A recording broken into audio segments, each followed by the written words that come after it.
Olá, tudo bem? Meu nome é o professor Wellington Lima e a aula de hoje é sobre fundos de investimento, um dos maiores assuntos para ser explicados.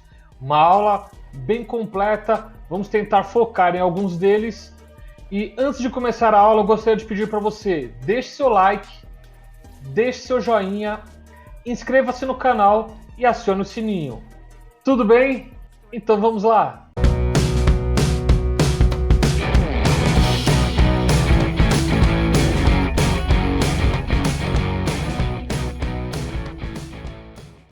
Vamos começar a nossa aula sobre fundos de investimento. Os fundos de investimento são como condomínios, né? Onde os investidores colocam os seus investimentos, né? Colocam o seu dinheiro e formando grupos, o seu dinheiro é investido em alguns ativos e com o passar do tempo esses ativos vão gerando juros e esse juros vai ser dividido entre todos aqueles membros desse condomínio, né, vamos dizer assim, em que você tem vários investidores.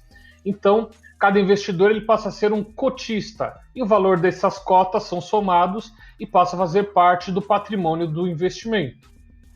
No momento em que você investe no fundo, você estará delegando ao gestor e ao administrador dos seus recursos, uma equipe de profissionais qualificados, que alocarão esses valores dentro das regras definidas pelo regulamento do fundo. Quais são as classes de fundos de investimentos, né? Então, a Ambima, ela classifica em 10 classes de fundos. Os fundos de renda fixa, os fundos de ações, os fundos multimercados, cambial, previdência, ETFs, os FDICs, os fundos de investimento em direito creditório, os FIPS, fundos de investimentos em participações, os fundos de investimentos imobiliário e os offshore. Então aqui eu vou focar nos três primeiros que são os mais usuais no mercado brasileiro. Os fundos de renda fixa, de ações e multimercados. Fundos de renda fixa. Os fundos de renda fixa, eles precisam ter o patrimônio alocado em pelo menos 80% em títulos expostos ao CDI ou ao IMAB, que é o índice referencial para a renda fixa. Tá? Então, pelo menos isso, normalmente coloca-se em títulos do Tesouro Nacional, títulos letras do Tesouro Nacional. Tá? Nos títulos referenciados DI, é diferente, você precisa ter 95% do patrimônio em ativos que acompanham direto ou indiretamente o CDI. Outros tipos de títulos acompanham a inflação, mais uma carteira de títulos públicos, atrelados à inflação. E os títulos de crédito privado, que investem em direitos de crédito de empresas com alto grau de investimento. Segundo tipo de fundos que nós vamos falar são os fundos multimercado. Qual a característica principal dos fundos multimercados? Eles não têm a necessidade de estarem concentrados em um único ativo. A equipe de gestão do fundo, eles podem diversificar, né? Comprar vários tipos de produtos diferentes, ações, renda fixa, dólar, ouro, o que eles acharem, desde que respeite o regulamento do fundo, eles podem até fazer trocas. Então, um fundo que hoje ele trabalha com renda fixa, o gestor acha por bem fazer a troca, tirar a renda fixa e colocar ações para poder rentabilizar mais. Ele vai ter todo esse trabalho de escolher outro tipo de ativo, porém, nos fundos multimercado, isso é possível. Tá? É possível também investir no exterior, né? Eles podem também pegar, alocar, sempre respeitando os critérios do grupo de investimentos, tá? Sempre respeitando os critérios do regulamento do fundo, tá? Então, assim, eles podem também pegar e investir no exterior, tentando manter o índice com a paridade, né, com a igualdade, respeitando o índice, no caso exterior. Como exemplo, eu coloquei aqui o S&P 500, que é o índice dos Estados Unidos, né, que replica as 500 ações das maiores empresas da Bolsa Americana. Então, nos fundos multimercados, a palavra-chave é diversificar e poder trocar sempre que for necessário, respeitando o regulamento do fundo. A terceira categoria são os fundos de ações. Como funcionam os fundos de ações? Os fundos de ações, eles direcionam no mínimo 67% de todo o capital que ele arrecadou para direcionar para o mercado de ações. Então, qual é o papel do gestor e do administrador do fundo? Escolher boas ações para que possa alocar o dinheiro, alocar o seu investimento nessas ações, esperando que essas ações venham a rentabilizar, e aí com a venda dessas ações, com essas negociações, ele passe a trazer o lucro para o grupo. Então, nesse caso, né, nós temos a possibilidade de maiores ganhos, porém também temos os maiores riscos. Assim como teríamos se tivéssemos investido o nosso dinheiro, né, os nossos valores, diretamente na Bolsa de Valores. Agentes dos fundos de investimento. Os fundos de investimento têm 5 agentes principais. Então vamos falar sobre eles. Nós temos o administrador, que é o responsável pelo fundo, o custodiante, que é o responsável pela guarda desses ativos, é como se fosse um cofre, né? O custodiante. Eu coloquei um exemplo aqui do Banco de Nova York, para vocês terem uma ideia, é o maior custodiante do mundo. Ele tem, sob responsabilidade dele, 28 trilhões, né, de dólares. Em reais, na cotação do dólar a 5,15 na data de hoje, são equivalentes a 144 trilhões de reais que esse custodiante está mantendo sob sua responsabilidade. O distribuidor, que é o responsável pela venda das cotas, que hoje em dia quem faz a venda de cotas são as corretoras. Alguns bancos também vão encontrar cotas de fundos de investimento. O gestor, que são responsáveis pela compra e venda dos ativos, normalmente é uma equipe, né, composta por pessoas com vasta experiência. E os auditores independentes, que são profissionais responsáveis pela auditoria dos fundos, para poder ver se as contas estão certinhas, né, evitando que os seus clientes passem por algum problema no futuro. A tributação dos fundos de investimentos. Aqui você precisa ter um pouco de cuidado e prestar bem atenção nessa questão. Normalmente, os fundos de investimento eles são tributados de acordo com a tabela regressiva do imposto de renda, que vai de 6 meses, 22,5%, até os prazos acima de 2 anos, 15% do rendimento. Porém, os fundos de curto prazo, eles têm uma alíquota de 20%. Então você precisa estar atento a isso. E os fundos de investimento em ações é sempre a alíquota de 15% somente na venda, no resgate desse título, desse fundo, tá? No restante tem uma peculiaridade que é o seguinte: os outros fundos de investimento que não são de ações, eles têm o Come Cotas. Então, 2 vezes ao ano, uma vez a cada semestre, último dia útil de maio, último dia útil de novembro, ele tira um percentual e é por isso que é chamado Come Cotas, né? Ele vai diminuindo a quantidade de cotas que o investidor tem no seu fundo. Porém, é um adiantamento que o governo tem em relação ao imposto de renda. A quantidade de cotas do investidor, por isso que é o nome Come Cotas, né?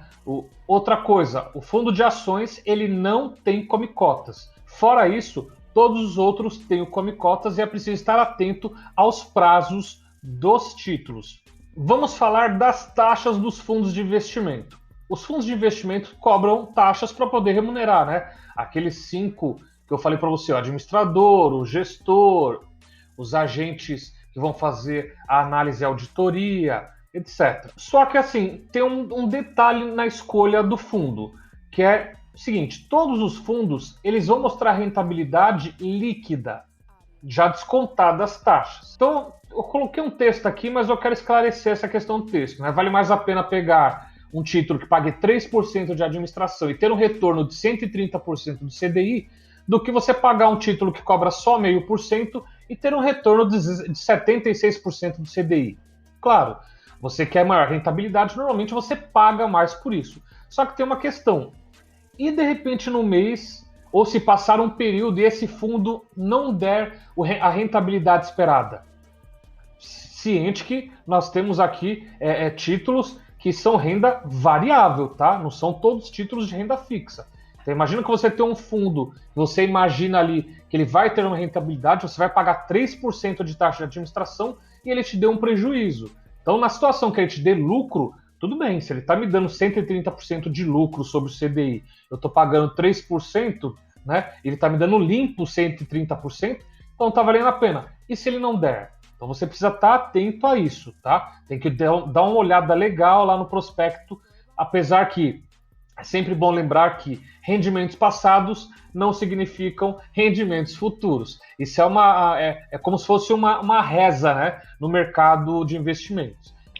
As duas formas de taxar os fundos são as taxas de administração, que são cobradas normalmente em todos os fundos, que é a forma que os fundos têm para remunerar os seus prestadores de serviço, né, aqueles que nós já falamos, e as taxas de performance. Então, normalmente o fundo tem um indexador e ele tenta alcançar aquele indexador ou passar. Quando ele passa o rendimento daquele indexador, no caso aqui o exemplo eu coloquei o CDI, 20% só sobre o lucro, ele já é descontado e o restante, os outros 80% que exceder, voltam para você como rendimento. Tá? Isso só sobre o que exceder o indexador. Outra metodologia aqui para calcular a taxa de performance, né, é chamada a linha d'água, que é a cobrança semestral que é feita sobre os fundos, para poder rentabilizar os seus administradores, seus prestadores de serviço. Tudo bem? Então essas são as duas formas principais. Alguns fundos de investimento, principalmente aqueles que querem equiparar aqueles rendimentos de liquidez diária, algumas instituições, né, elas estão liberando da taxa de administração e a taxa de performance. Então, mas são alguns, precisa estar atento a isso. Separei em duas partes as vantagens de ter um fundo de investimento. Primeira parte, os fundos de investimento têm taxas de rentabilidade normalmente acima de 100% CDI, os valores iniciais dos aportes também na média de R$1.000. Alguns fundos, aqueles que eu havia dito que procuram ter liquidez diária, eles costumam ter até R$500 de aporte inicial e normalmente R$100 de aporte que você pode estar fazendo após a entrada no fundo. O principal motivo que leva os investidores conservadores a alocar recursos em fundos de investimento é a baixa volatilidade. Para quem tem um perfil moderado agressivo, os fundos conseguem superar o desempenho do índice Bovespa por meio de uma carteira diversificada e com a gestão ativa do fundo. Então, a opção de terceirizar a uma equipe especializada composta por profissionais com anos de experiência a gestão do seu capital. Então, quando você compra um fundo de investimento, você está relegando a um administrador, a pessoas contratadas ali para exatamente fazer a escolha das ações, nesse caso de um fundo de ações, tá? Ou de outros, né? Outras formas, como já havia dito, fundos multimercado, né? Tem dólar, tem ouro, tem ações, tem renda fixa. Então, tudo aquilo ali é escolhido por uma equipe especializada voltado para o desenvolvimento do fundo e a maior rentabilidade dos seus clientes. Parte 2. Os gestores conseguem reduzir os riscos através da alocação de recursos entre vários instrumentos, né? Que é o que eu havia dito. Normalmente, quando ele compõe as carteiras de ações, eles pegam títulos que não são relacionados, né? Então, o que acontece? Uma parte do mercado financeiro, né? Uma parte bancos, uma parte frigorífico, uma parte transportes, uma parte telecomunicações, para poder fazer o quê? Poder, no movimento da bolsa, se de repente um grupo sobe muito e o outro cai, você procura ter equilíbrio no seu ganho, tá? Então, você tem uma carteira bem diversificada, feita pelos profissionais experientes do setor, né, do fundo, e aí você consegue também ter uma rentabilidade interessante. Outra coisa é que os mercados são regulados e fiscalizados pela CVM, que é a Comissão de Valores Mobiliários. Então, tem uma série de requisitos que eles precisam estar apresentando ao mercado, né? A CVM não é ligada a nenhuma instituição, é uma instituição separada, uma instituição específica para poder analisar essa questão de investimentos no geral. Todos os fundos têm que ter o seu regulamento, a sua política, a sua lâmina, né, que é onde aparece o seu prospecto, onde aparecem os seus dados, quais os seus objetivos. Isso tudo fica à disposição da CVM e à disposição também dos investidores. É só você entrar no site da CVM, consultar o fundo que você pretende comprar e você vai ver tudo registradinho ali. Como tudo na vida, nós temos o risco. Quais são os 3 principais riscos dos fundos de investimentos? Os riscos de mercado, que é o risco ligado à capacidade da equipe gestora em escolher os ativos que vai investir, mas isso também é reduzido sabendo, eles sabendo gerir isso, escolher, né, diversificar bem os ativos onde vão investir o dinheiro, né? O risco de crédito, que é a capacidade de pagamento dos ativos em que foi investido o dinheiro. Então, por exemplo, a debênture, né, os CRIs e CRAs que eles adquiriram para poder rentabilizar o fundo, de repente não serem pagos. Então, esse é um risco de crédito. Lembrando que fundos de investimento não têm garantia do FGC. E os riscos do custodiante, que é o cofre, né? Onde é o menor dos riscos, mas corre o risco de repente o custodiante falir e não ter como devolver o dinheiro. Mas isso também o administrador vai escolher um fundo que tenha sólida questão financeira, né? Uma base financeira sólida, e esse risco também é minimizado. Tudo bem? Espero que vocês tenham gostado de mais essa aula. Deixe seu like, deixe seu joinha, inscreva-se no canal, nos acompanhe nas nossas redes sociais, nosso perfil no Instagram, no Facebook e nos acompanhe nos nossos grupos, no WhatsApp e no Telegram. Tudo bem? Então, um grande abraço a todos e até a próxima!